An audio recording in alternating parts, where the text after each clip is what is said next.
we've got another excerpt from School for Adventurers that we'd like to share with you.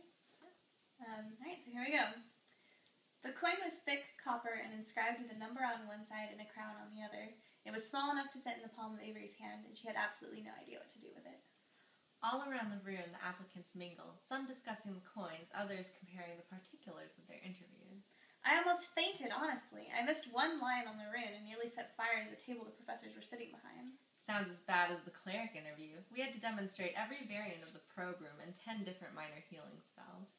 At least no one punched you in the face.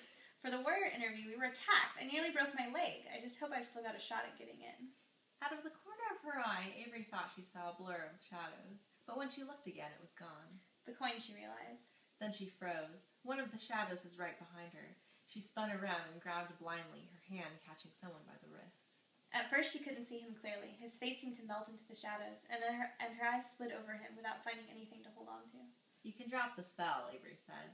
I've already seen you, and you're not getting my coin. In an instant, the magic flickered and disappeared, and she was looking up at a handsome, auburn-haired boy. The first thing she noticed was his smile. Despite the situation, it was nearly a grin, lopsided, like he was sharing a private joke with her. His blue-gray eyes danced with amusement. Well, this is awkward, he said. Why were you trying to steal my coin, she asked, releasing him. He crossed his arms over his chest. Warriors, mages, and clerics earn their way in at Eastridge on skill, but if you're a thief, you have to steal your place from someone else.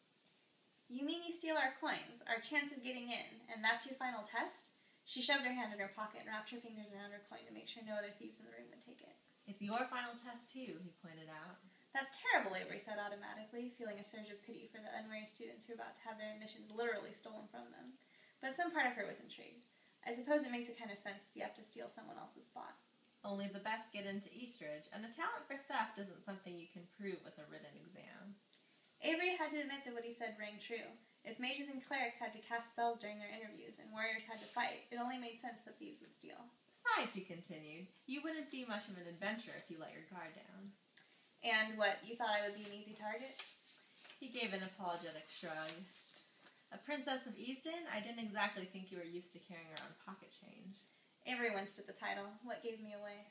Platinum blonde hair and amber eyes aren't common, but it's your posture that would give you away any day, he said with a chuckle.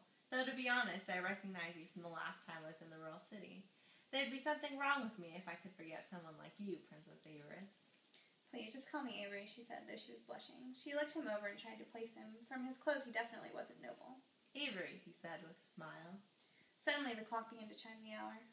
Unfortunately, Princess, he said, glancing at the clock, since you've been most unobliging with your token, I really must be going. She didn't see him right out the room, but his face shifted under her gaze, and he darted away before she could stop him. She tried to see where he went, but in the dimly lit room it was impossible to tell. Avery closed her hand around her coin, daring to feel hopeful. She had made it past the final test. She hoped it was enough. She looked around the room, realizing that of the candidates remaining, many might be her future classmates.